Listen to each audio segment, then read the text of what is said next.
Hello everyone, how are you doing? This is Liam Ward here at LearnTheHarmonica.com. Apologies straight away, I am knackered. I've had a few days away on tour with the Jake Leg Jug Band and I am tired. We've been up in Scotland, so I'm going to do my best to keep my energy up. Let me know in the chat where you're coming from and do let me know if I hope the sound's okay. I've had all sorts of problems with my internet recently as well. So anyway, today we're doing beginner stuff. Now, I've got a weekend coming up, and the idea of this online harmonica weekend is that we're going to cover your first year as a harmonica player. We're going to try and cover that over a weekend. So it's an intensive weekend looking at all of the building blocks of being a good or a great harmonica player. We're going to start from absolute basics onwards. Anyway, so I thought I'd do a little Q&A to tie in with that. I'll put a link to the weekend in the description so you can get that at the end. This is going to be obviously live on YouTube. It's available, sorry, this Q&A now is going to be live on YouTube, not the weekend. I'm getting confused, I'm tired. But it's only going to be in my school shortly afterwards, so try and watch it quickly. Stay with me now because it's going to be free for everyone live, and then it'll be in the school after. Anyway, so today I want to look at kind of the first month of your playing, or the absolute basics of your playing. So if you've got questions about what you're struggling with, or if you're completely new to harmonica and you're not sure what to do, or maybe you feel your playing has plateaued after the first month or so, or anything like that, put in the chat and I'll answer those questions. Hi to everyone who is joining us. I can see some people in the chat.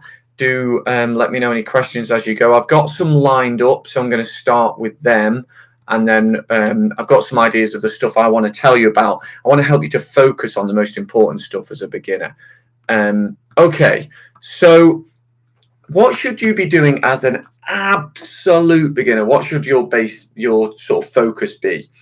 Now, assuming you've got hold of a diatonic harmonica like this is key of C. The most important fundamental thing you need to get your head around, and this applies to all players, but beginners often struggle more than anyone, is breath control. Okay, because as a beginner, often you come to the instrument and you sort of go, and you're never going to be able to play single notes and clean melodies and more interesting and advanced stuff if you can't control your breath. So a really basic exercise is to just breathe in and out on holes 1, 2, and 3. So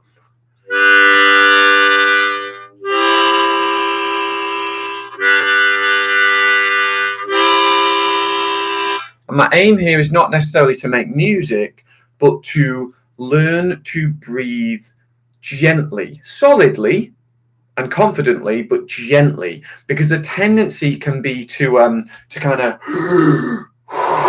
fill your lungs and empty them like and I call that heaving, because you're kind of heaving the air, and you need to learn to breathe, not heave. Now, if every beginner did this from day one, we'd all be much better harmonica players a lot faster. Unfortunately, it's not always looked at. So I want to encourage you to focus on this breath control. I'm breathing from D, but I'm just not forcing the air. I'm not pulling it, and I'm not pushing it. So you often hear with harmonica the terms blow and draw. Or even blow and suck. And if you're forcing the air out and forcing it in, that's not good. So those terms, those words can be misleading and confusing. It really is a gentle breath.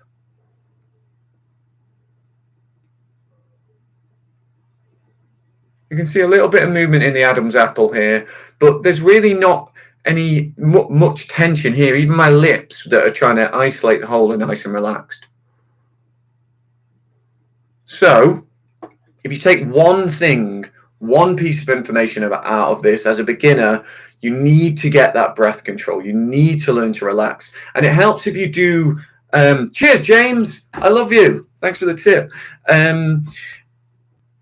Excuse me. you need this, not just the breath control, but everything that comes around that can help support it. So drop your shoulders and stand up straight. Ideally do stand and not sit, because if you hunch over, again, it's tension. Try and as much as you can relax your cheeks and your mouth and your jaw and your throat, and that will help you relax your breath.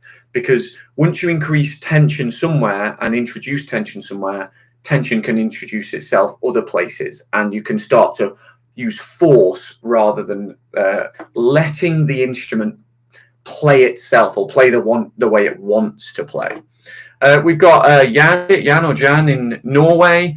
We've got Rob Randall over in Missouri.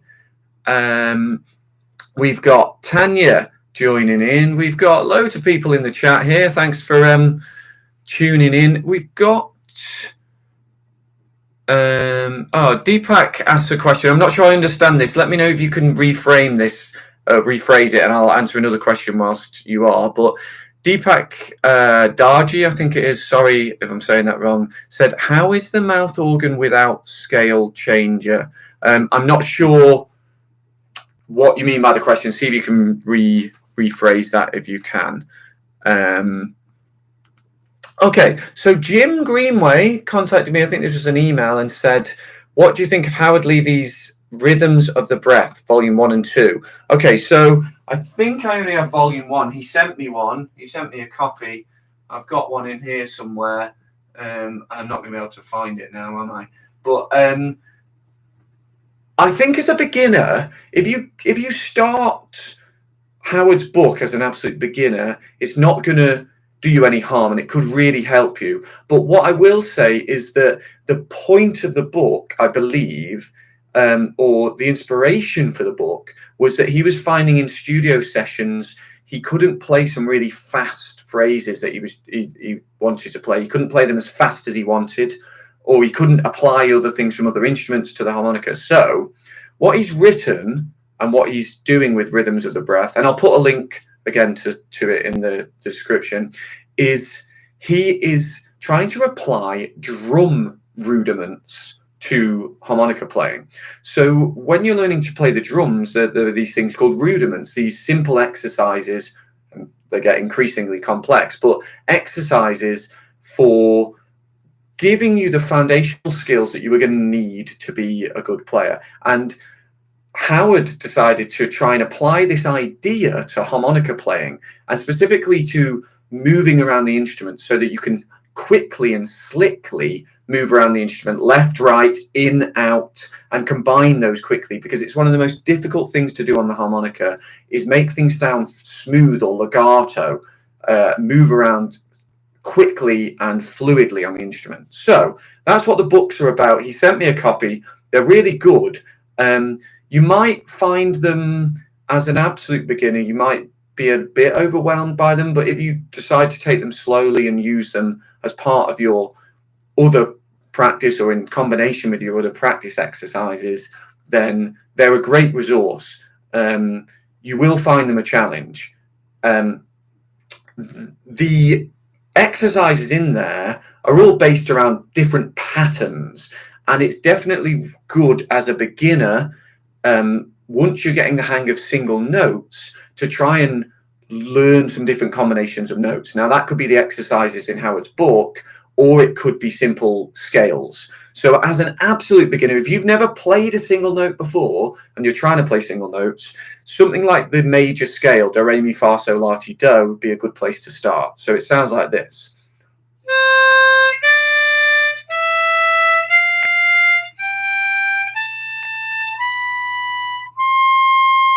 So you might have sung that or played it on other instruments, or, you know, be familiar with it from school.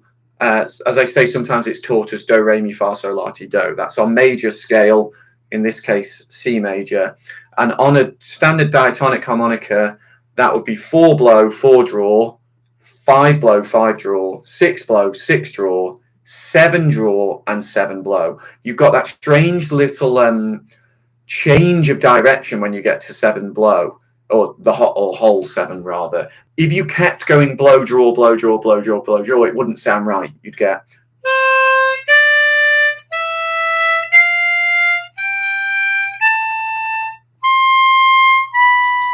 So it doesn't sound right. It doesn't resolve, and those last two notes are the wrong way round for the scale. So it's just a strange quirk of the harmonica. It's useful in some ways, but in other ways it's very strange. It means that all of the blow notes are consistent. You've got C, E, G, C, E, G, C, E, G, C. But then the draw notes are a bit of a mess.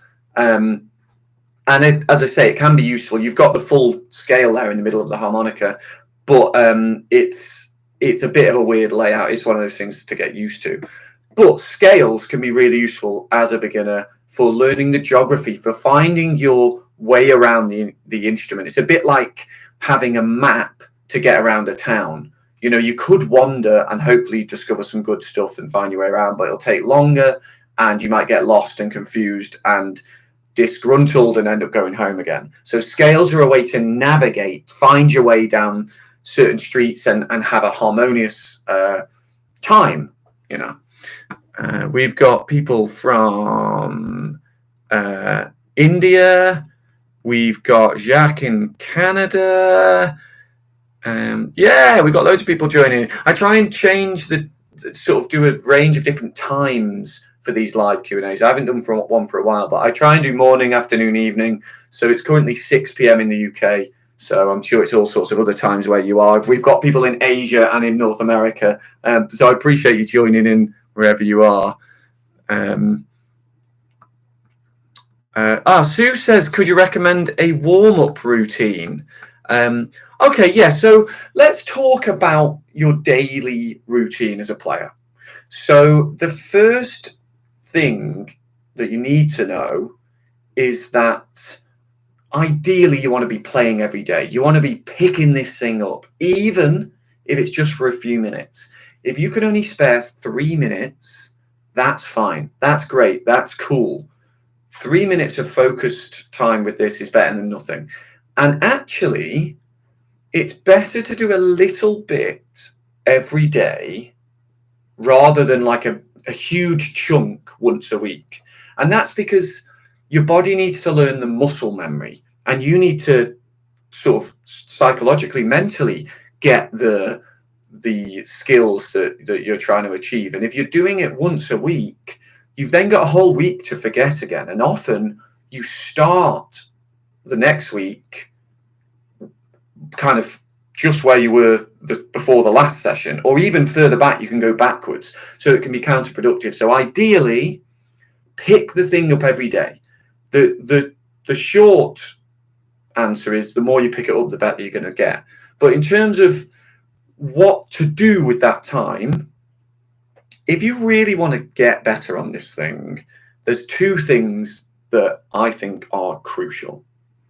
The first is, because we've all got limited time, start by focusing on the stuff you find most difficult, really need to work on. So for example, if your breath control is getting pretty good, you're breathing quite nicely, but you can't play single notes, maybe the first thing you should focus on in your practice is, can I get the 4 blow as a clean note, for example?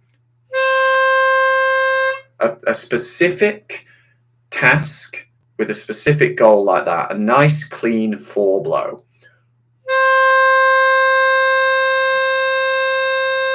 So that could be the thing that you're working on. For me, it might be, at my level of playing, maybe I'm trying to improve a certain overblow, or bends are always a difficult one no matter how long you've been playing. So it might be there's a certain bend I want to improve, the lowest bend on 3 draw, because I'm crap at it. But I'm prioritizing the difficult thing, and that's because I've got limited time. And then you can go down your list in terms of in order of priority from the most difficult things. So that's the first thing. Prioritize the difficult, horrible, awkward task that you can't do. The second thing, and this is crucial, is do stuff you enjoy. So I like to start my practice focusing on the difficult stuff, but then finish with something that I can play to make me feel good, and for the enjoyability aspect of it. And the thing is, especially as a beginner, you are going to come on a lot quicker. You're going to improve much more if you're playing stuff you enjoy playing, whether that's the style of music or the techniques.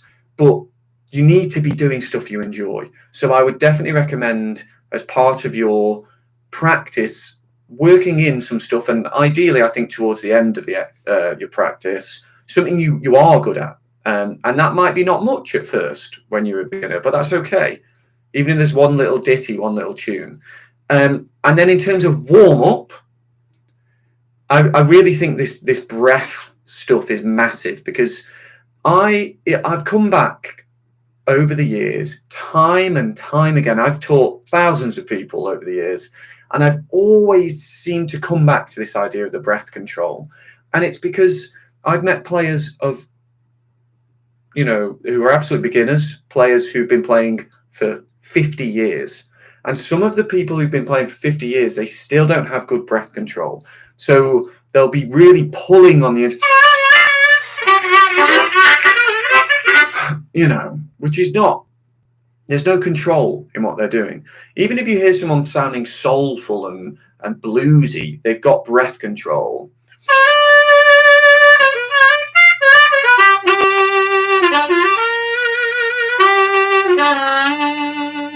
I'm in control of that breath there. So anyway, to warm up, just breathe. And even before you pick the harmonica up, and this extends your practice time. You could be doing anything else. You could be driving, you could be washing up, you could be walking down the street. Practice.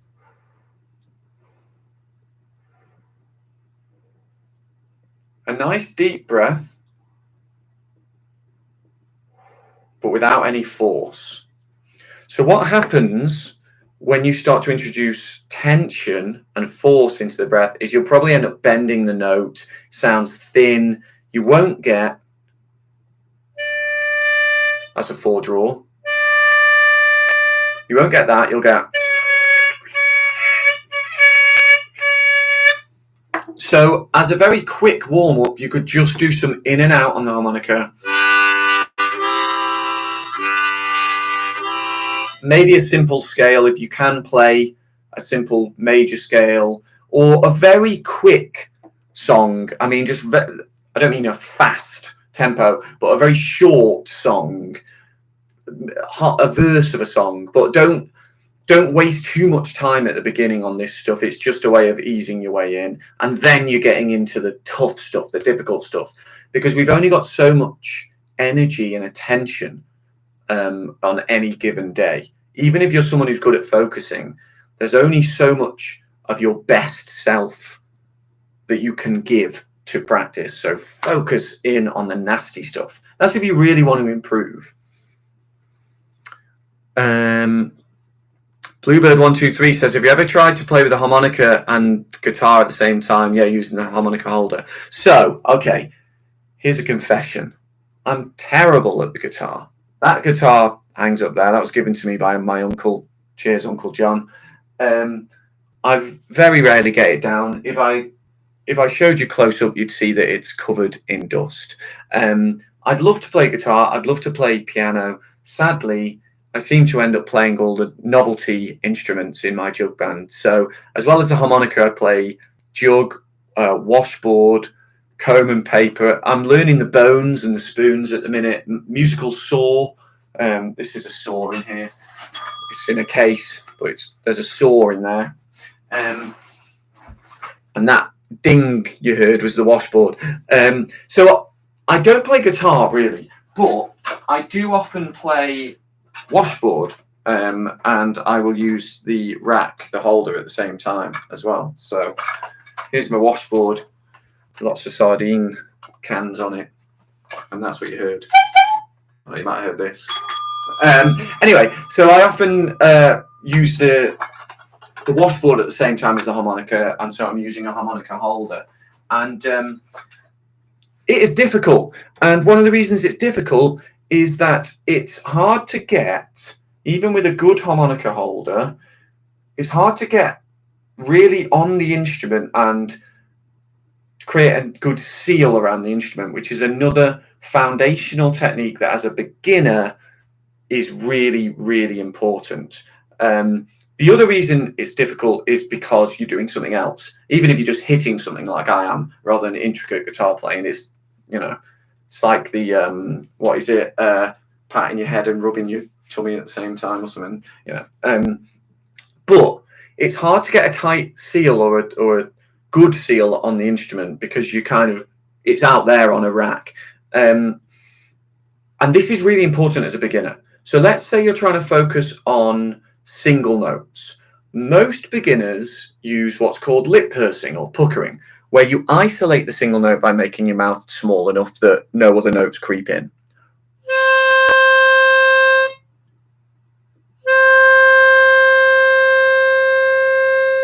Now, there's a difficulty here and a balance to be struck where you're far enough on the instrument that you're getting over the instrument well and creating a good seal around it so you're not losing air and losing breath, but making your mouth narrow enough that you're getting a single note. Now, you might be learning to tongue block instead, where your mouth is wider, or U block, which is somewhere in between. I don't use U block, but that's the one where you're actually doing a curve with your tongue. Regardless of which you're doing, any of those, it's important to make sure you're getting far enough on the instrument. So I'm going to assume you're lip pursing. Look how much of this instrument's in my mouth.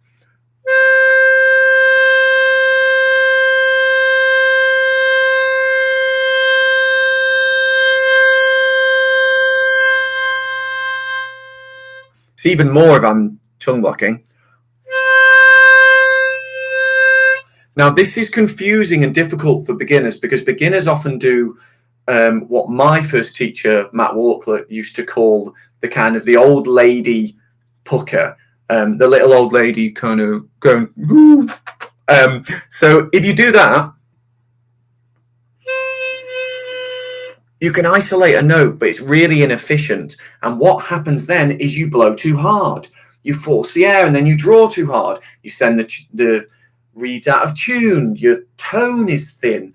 And it makes every technique that you try to build on that very bad. It makes it really difficult because you've got bad foundations. So building on it is really difficult. So it's really important to try and get really far onto that instrument, or thinking of it the other way, get the instrument in your gob, get the harmonica in your gob. But crucially, if I went a millimeter more wider either way or with my mouth, I'd probably start to get the other notes coming in.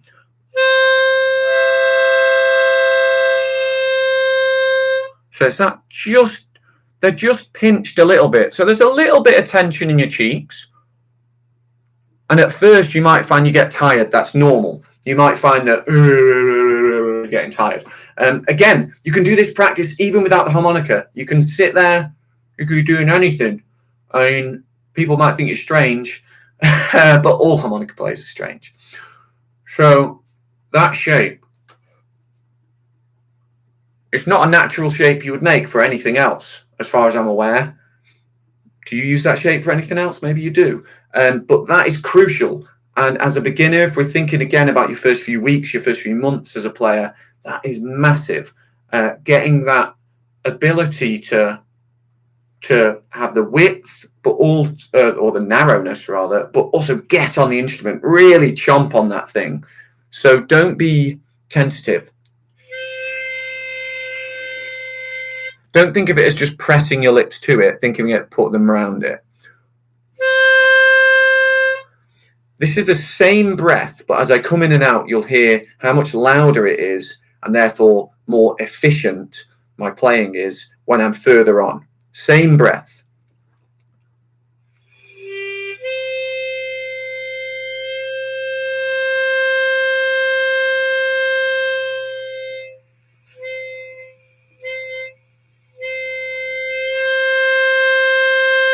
So it makes a big difference. So as a beginner, always tap your harmonica out. Getting on the instrument like that is massive. Okay, what else do we have? We got loads of people in the chat. We've got Steve, who's been playing 43 years, Hohner and Seidel, both great harmonica companies. Dave Stevenson says, is it Juzzy Smith, has an amazing video playing around and getting into breathing that explains it much like you do. Yeah, I mean, it's just one of those things. It's a fascinating life teaching an instrument, because you learn a lot about your own playing as you go. And just one of the things that has struck me over the years is how much it always comes back to this breath. You know, I've heard other people talk about it, and I find I'm talking about it more and more, this idea that if you can learn good breath control, and I'm talking about the absolute basics here of just a controlled breath in and out. But, you know, if you're thinking of Howard Levy, you're thinking about those quick movements in and out and left and right on the instrument. But so much of your playing is down to that. So much of it is down to that. And you get that, everything else is made easier. So I want you to not make the mistakes I did when I was an absolute beginner. I want you to get the good stuff early on, get better than me, quicker than me, and be the next harmonica, you know, god. John Appleseed says, is Jason Ritchie the best harmonica player in the world? You tell me. I love Jason's playing. I mean, I think there are some incredible players out there. I was listening to some stuff by Konstantin Reinfeldt today, and his overblows are so smooth and beautiful and clear and clean. And these days in the internet age, you can hear people playing every genre you like on harmonica all over the internet, and there's some incredible players out there. Listen to what inspires you. And by the way, music isn't a competition, so don't feel bad if you're not as good as Jason Ritchie. There's only one of him, but there's only one of you. Make your own playing. Northern Peacock says, tongue blocking is good with east top harmonicas. They have somewhat narrow holes. Puckering is harder. That's interesting. Yeah, I've only played a couple of east tops, and they were harps that Brendan Power gave me, and he made them, or used east tops. That's interesting. I wonder if other people are finding tongue blocking easier on that and puckering harder.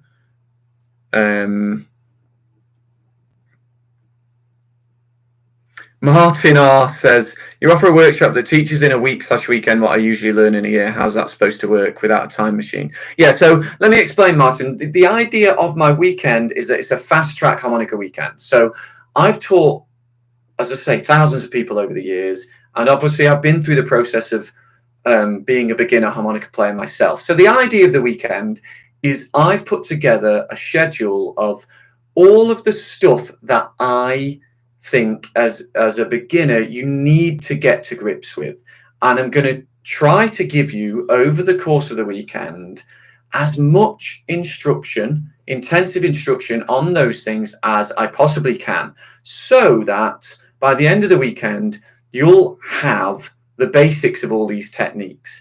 And what I'm also throwing in with it, with the ticket to the weekend, is a whole year's membership to my school.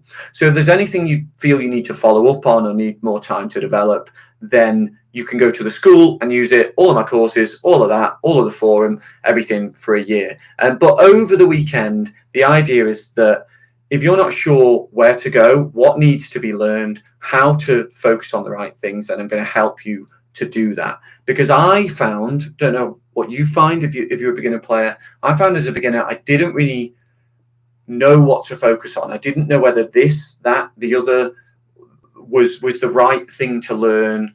This technique, do I need to learn that thing? So I put together a schedule for the weekend where we look at all and only the stuff that I think you really need to focus on. So you're not wasting your time, you're not going down dead ends and alleyways. I found that when I was learning, and YouTube and internet education was relatively new at the time, I was watching Adam Gusso and Christelle Berton. But these days, there's so much more so much more content on the internet and out there in general. I think it's harder to focus. So the idea of the weekend is help you focus, help you zone in on the things that really as a beginner you need to use, and we'll try and cover over the weekend the topics that in a year you should be focusing on. So anyway, that's the idea. That's how I'm doing it. I'll put a link and you can check it out and see if it's for you. Jonathan Adams says, is there a particular instrument or maker you prefer? Okay, so two things here. I am a Hohner harmonica endorser. So I play Hohner harmonicas. Gigging wise, I mostly play special 20s like this. I also play Golden Melodies. This is the old version. They look a bit different now. And for the low harps, I play Hohner Thunderbirds. That said, I have as a teacher, I don't insist that my students play anything. You know, I have my thing as a player, but I will happily admit that there are lots of good harmonica companies. Zeidel, another German company, make brilliant harmonicas, fantastic harmonicas. I've played them in the past. I've used them. They're really good. They're really good quality. Personally, I didn't find that the stainless steel reeds lasted much longer for me. I've tried them, which is why I've stuck with my Seidels, with my Honers rather than my Seidels. But I have lots of friends who play Seidel. Also Suzuki harmonicas, even Lioskas. I mean, Lioskas, I find I don't sound that good on them, but other people do. So anyway, point I'm getting at is, you know, I've told you what I play, but I think as a beginner, it's worth trying a few different harps. Maybe don't buy, unless you're made of money, don't buy the really expensive harmonicas. Every harmonica manufacturer has a range of instruments from the absolute cheapest kind of $5 things up to hundreds of dollars for a really fancy one. I personally think unless you like throwing your money away, as a beginner, don't spend $200 on a really fancy instrument. But also don't get the absolute cheapest. $5 harmonica is going to be crap. It's not going to do the things you want to do, especially when you're trying to learn to bend and all that kind of thing. So get a mid-range instrument, 50, I'm talking US dollars here, but the equivalent wherever you are. $50 US is a pretty decent harp, regardless of whether it's Hohner, Suzuki, Seidel, Lioska, East Top. Now, there's others coming on the scene. But try a few different ones. Try a Special 20. I think they're great. I recommend them to people. But try others equivalents with other brands, because you might not like a Special 20. I like it, but I don't know any better than you what you like, as long as it's a decent instrument and plays well. Voice of Chandupur says, I'm a beginner. Your videos are very helpful. Thank you. Cheers. Stephen Bowling says, Will Wilde is awesome. He is. He is awesome. And he's a lovely guy. The first time I met Will Wilde, I couldn't believe how gentle and sort of softly spoken he was, because, you see him on stage with his guns out and you think, he's going to be all brash, but he's a lovely guy. Prime says, I use Suzuki Harpmasters. Yeah, I've played Harpmasters, good harps, and the MR350S. Is that half-valved or is that not? Okay, so I had another question. I want to make sure I don't forget this. So this is Jacob, got in touch with me and said, okay, he said, is there any way I can play songs that require a G harmonica on an A harmonica? Okay, so he's got an A harmonica, but there are these songs that are supposed to be for G. Is there a way to without having to go and get the other harmonica, can I do it? Short answer, look, as a beginner, no. Just buy the other harmonica. They're not harps aren't expensive. As I say, a good harmonica is only $50. And I know that is money. Not everyone's got $50 to just throw at something. But if you compare it with other instruments, people spend thousands on guitars. Not on that guitar, but thousands on guitars and pianos and whatever, saxophones.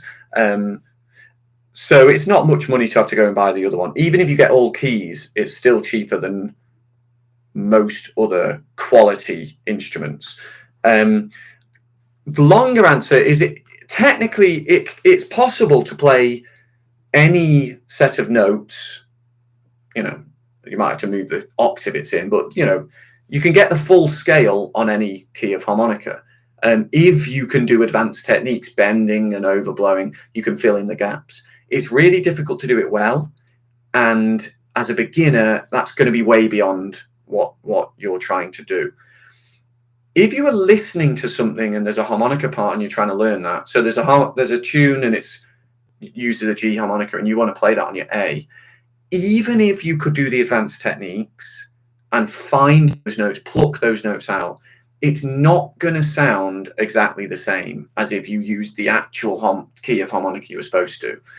And that's because the layout will be different. And certain notes, if you have to bend to get a note that they didn't, or overblow, heaven forbid, to get a note they didn't, the tone won't be the same. And you might not be able to bend into it or out of it. And you might not be able to combine, if they're playing double stops, so two notes at once, those notes might not be playable at the same time on the other key of harmonica. So on a C harmonica, those two notes can be played together. That's my 3 and 4 draw. So that's a B and a D. Now, if I was playing that on a different key of harmonica, it might be impossible to play a B and a D together. Or if I wanted to warble them, if those notes aren't next to each other on the harmonica, it's not going to happen. So even if you're an advanced player, there are difficulties you come up against if you're not using the quote unquote correct key, or the key that the thing was written on or performed on. So that's the longer answer with a lot of waffle, I'm afraid. But basically, get the key you need. Otherwise, you're going to make it difficult for yourself, and you're going to maybe put yourself off. Like, you know, you're putting boundaries and difficulties, roadblocks in the way that might mean you don't continue playing and keep it up. Also, Jacob asked too, and he was hoping I would teach it soon.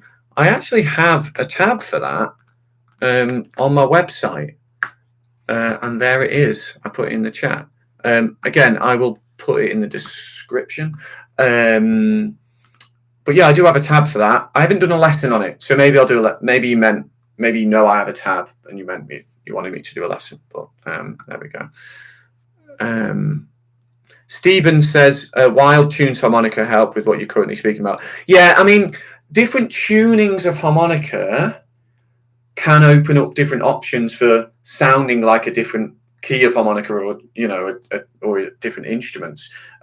Wild tuned harmonicas really help with rock playing and some blues playing because of the change of note layout. The problem is whenever you change a note layout, you gain something, but you lose something. And that's not to knock wild tuning. You know, it's great, it's cool. He sounds incredible using it, and I'm sure other people do.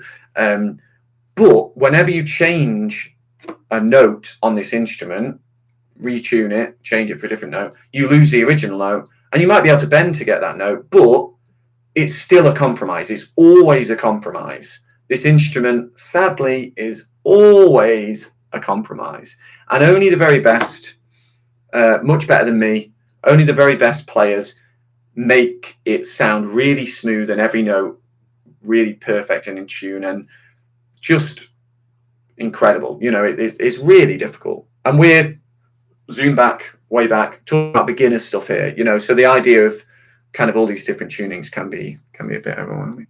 Let me see if I missed anything else in the chat. I'm terrible at keeping track of what's going on here. Oh, Len said, what's the downside of starting with a low diatonic harmonica?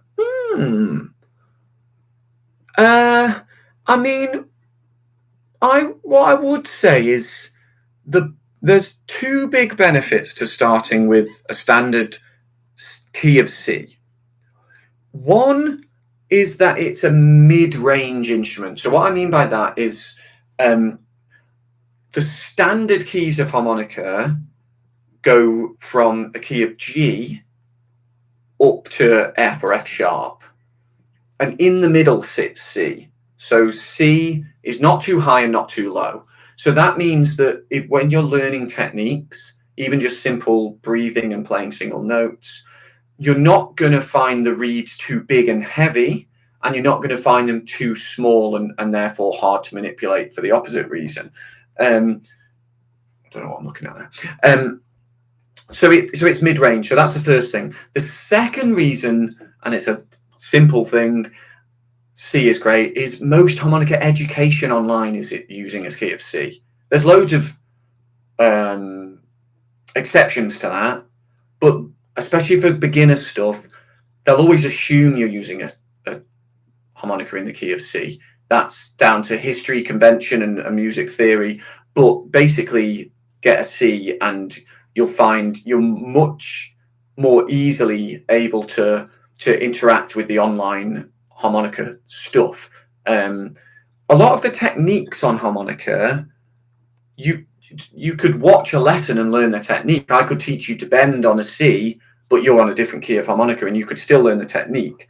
But you don't get the same sort of response with your ears, where you're playing the same note as me, you'd be playing different notes. So you don't get that feedback, that immediate feedback with your ears. So it's useful to have a key of C. Lower harmonicas, they're beautiful. I mean, if I get, this is the lowest one I've got sitting around here. This is a low B flat. That's what it says, L B flat. This is really low.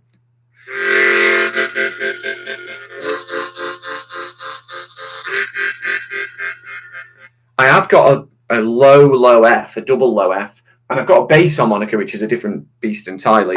But I'll show you the bass harmonica. But the thing with the lower keys of harmonica is the reeds are bigger and heavier, and that means they're slower to respond, and doing all of your usual techniques like bending is just made more difficult. I'm really bad at bending low harmonicas. I can do it a bit, and I do it a bit, but it's dead difficult. Side note, sorry, I get excited, I get distracted. This is a bass harmonica. It's actually two harmonicas kind of stuck together. It's a bit like a piano, not quite, but you've got your white keys here, if you like, your C scale, and then you've got the others here. There's actually a couple of repeated notes, which is weird. But this is incredibly low. So it's double reeded as well, so you're hearing two notes at once.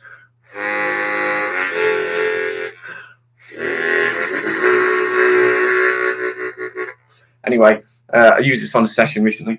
Side note, sorry, I get distracted. But this is incredibly low to incredibly heavy reeds, and you almost have to play ahead of the beat in order to play in time. It's kind of weird. And you also have to be very soft with your breath, incredibly soft with your breath. This is an extreme example, but the low-tuned keys are, lower than normal harps, and will give you part of that problem, a little bit of that problem of the breath control and more difficult to manipulate the reeds. Anyone else out there play a bass harmonica or got one? You can get simpler versions. I think Suzuki or Seidel do a kind of a compact version. Tanya says, what applications would you recommend? What, you mean like phone apps? Assume that's what you mean. I don't really use any. I'd use a tuner. I'll put a link because it's a chromatic tuner, by which I don't mean a tuner for a chromatic harmonica, but it's got all the sharps and flats and can tell you exactly. If you downloaded like a guitar tuner, it's not very useful. So don't get a guitar tuner. It's only going to tell you that, it's not so good. I'll put a link to the tuner.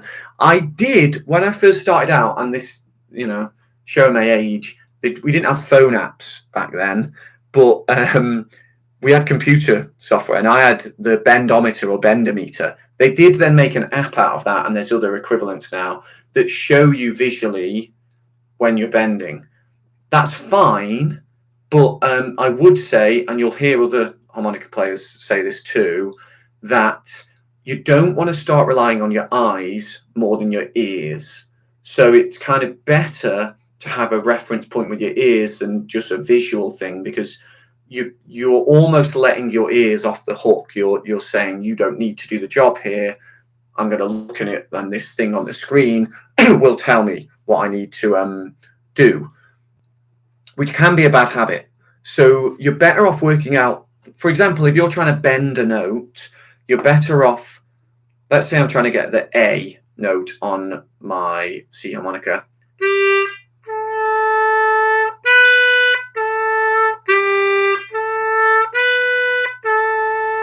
Probably not great. You're better off getting another reference point to compare it with. So if I take my A harmonica, I'll play my 4 blow.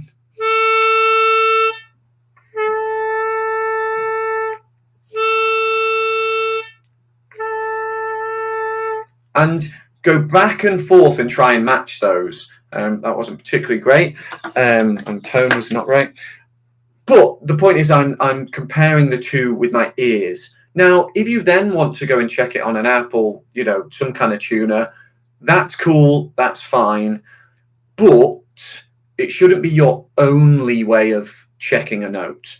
And basically, that's all I use in terms of apps on my phone. I mean, I've had other things, a decibel meter to sort of check decibel levels at gigs and stuff, but basically, you know, that's it. Assume that's what you meant. Rod says he uses my single note exercise video. Yeah, muscle memory and those single notes, really, really useful. Glad you found that useful, Rob. What else do we have here? Okay.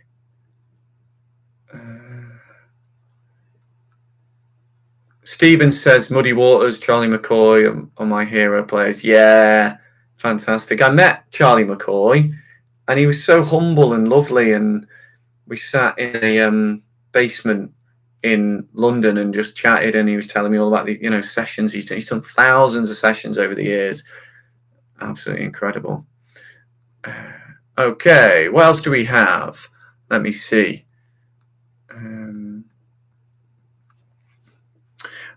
Amanda says, what advice do you have for breathing practice, especially on draw-heavy songs? Is there a way to ditch or expel some air to make some room? Speaking as an asthmatic with no lung capacity. Okay, yeah. So, I mean, you do sometimes find or notice players doing a sneaky little or, I mean, that's exaggerated, but just a lesser version of that. Just letting a little bit of air out the top or bottom. If they're doing something that, especially a faster sort of thing that requires a lot of sort of in or out, that just little breaths, and you find as you develop as a player that you find the odd rest in a song, you know, where you're not playing a note to do that. And then you can, you know, out your nose as well. Expel air out your nose. And again, over time, you'll probably get used to doing those things. But most of the ability to continue playing multiple notes or multiple draw notes, for example, comes from, sorry to sound like a broken record, the breath control in the first place. So rather than sort of you know, it being about lung capacity, I mean, you mentioned, you know, your asthmatic lung capacity. I don't have particularly good lung capacity, and I'm not sure that harmonica players in general do. I mean, a lot of harmonica players smoke like chimneys, you know, smoked their whole life, you know, or whole adult life, and they can still play fast and they can still play with good tone. In my opinion and through my experience, I don't think it's necessarily about that lung capacity, although I do think playing harmonica can help your lung capacity, but I don't think that you need sort of a huge lung capacity to play harmonica and play it well and have good breath control. As a beginner, a lot of it is about not pulling too much air in on a draw note. So people often think that, for example, you know, if you play, sometimes you'll hear a harmonica play at one really long note. And I do it sometimes just as a sort of a gimmicky thing. I did it at a gig yesterday. I did a solo where I play, I'm not going to play it now because it'd be squeaky, but right at the top end, a kind of high note, and do it for 12 bars of the song or whatever. And people always ask after if I, you know, can circular breathe. They say, are you circular breathing there? And I'm not. It's just that I'm not expelling. This is a blow note. I know you were talking about draw notes, but it's the opposite applies, you know. I'm just not forcing the air out all in one go. It doesn't matter how good your lung capacity is. If you go, you're out of breath, you know, because it's all gone. And similarly, coming in, if you go, your lungs will fill. So it's more about it being a trickle of air. It's like a pinprick. It's like just this little bit of air, either in or out, whether you're blowing or drawing. And actually, this is something that by learning to sing, I've been made more aware of my harmonica technique. So what I mean is, I started as a harmonica player. I've then started doing a bit of singing with some of my bands to get work, because no one wants to employ a harmonica player. And I've noticed singing is very different. One, you know, it's kind of is all out, but you sing and you stop, and then you let your air in, and then you sing and you stop, and then you let your air in. And I've had to get used to this idea of fill your lungs in between, because I've trained myself as a harmonica player to not be doing that, to not none of that. And I'm never kind of like that or doing the opposite. So even if I'm playing something that is lots of draw notes, fast, lots of draw notes, I'll try and do something that's all draw notes.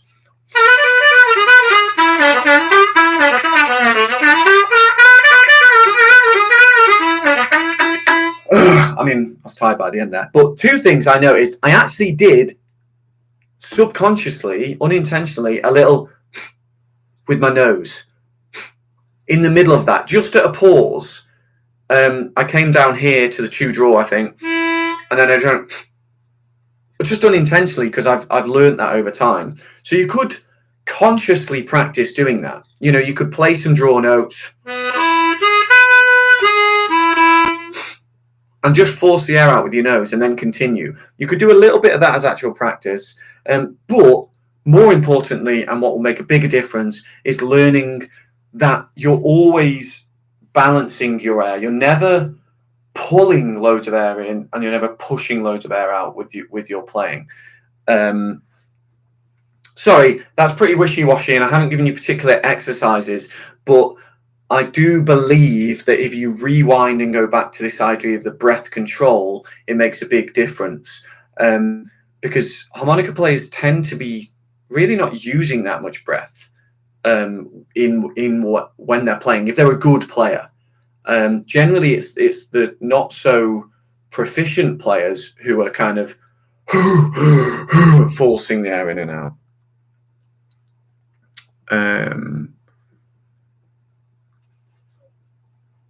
Tom says, without having anyone present when playing, do most people just trust their ears? How do you mean, Tom?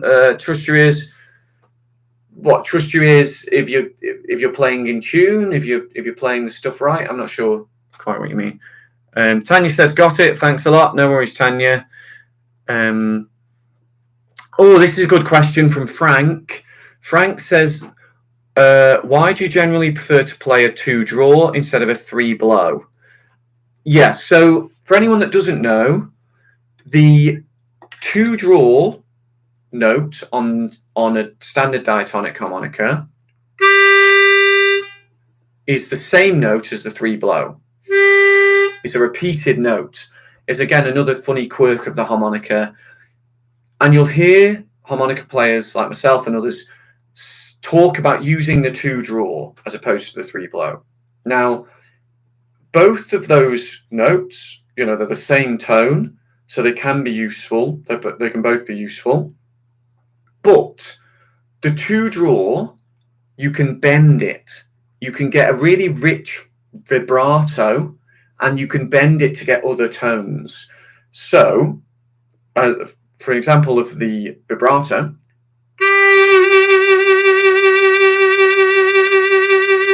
now it's not impossible to get vibrato on your 3-blow, but it's more difficult. I'm not very good at it.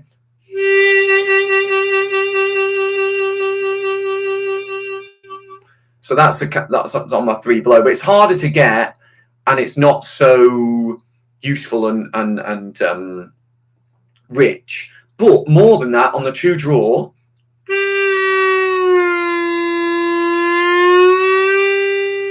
you can bend it significantly. You can bend it actually a tone, so you can get 2 extra melodic notes. So if you imagine on a piano, you can actually go down and get those the 2 lower notes than that note there. You just can't do that on your 3-blow, not with a standard layout of harmonica. So you've got that advantage on your 2-draw. One, you can use that for for inflective sort of bending. 2, you can use those as melodic notes. And so let's say you're playing a bend on 2, that's the F note ish.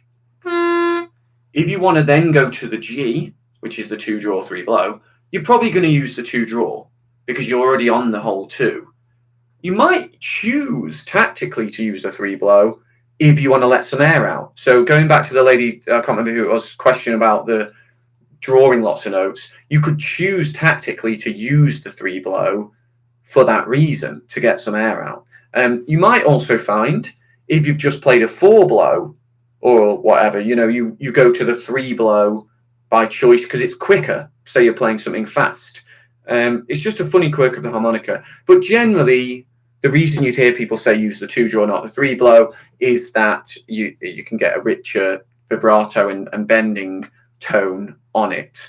But it's a tactical choice. The 2-draw can be a really difficult note to play for beginners, so it's advisable, as a side note, it's advisable to practice going between the 2-draw and the 3-blow, trying to make them sound the same.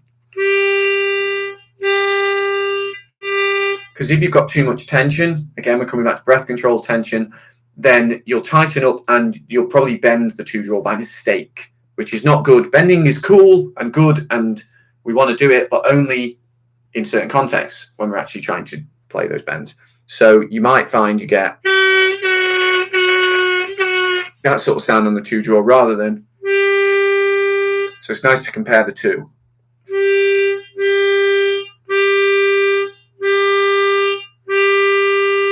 Okay.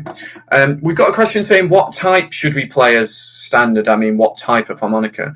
It's horses for courses, but by which I mean, if you don't know that saying, it depends what you want to achieve. So if you want to play blues, pop, rock, country, folk stuff, most people will play a standard 10-hole diatonic harmonica. That's what this is.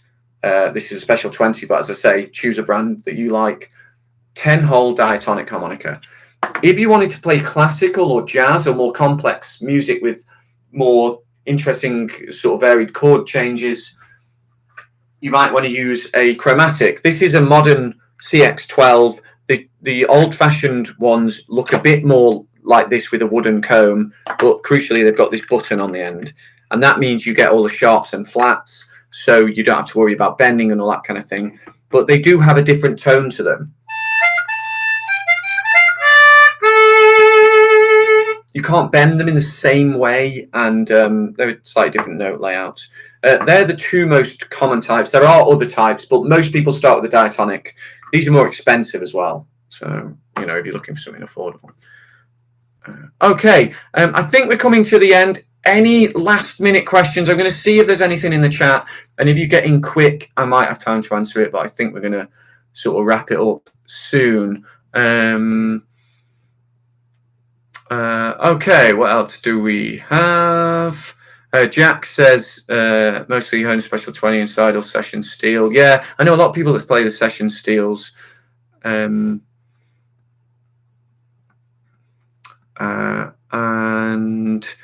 Bluebird says, does bending notes excuse me, let me have some water. Bluebird says, does bending notes ever put the harmonica out of tune? Can harmonicas be physically tuned? Yes and yes. Bending notes, in the end probably will fatigue the reed, even if you're doing it well and doing it softly and not forcing it. And the reality is, when you're learning to bend, beginners tend to force the bends too much. Okay, so that will send the notes out of tune quicker. Ideally, you'd learn to bend gently, because it's not about force. It's about positioning your tongue and the mouth and the sort of, if anything, it's a different air pressure rather than it being about force. So ideally, you'd be able to bend with a whisper. But the reality is, a lot of people kind of force it at first when they're trying to work it out as part of the discovery process, and they send the notes out of tune. But if you're a better player, you should find that you're not sending them out of tune as often or as quickly. And yes, they can be retuned.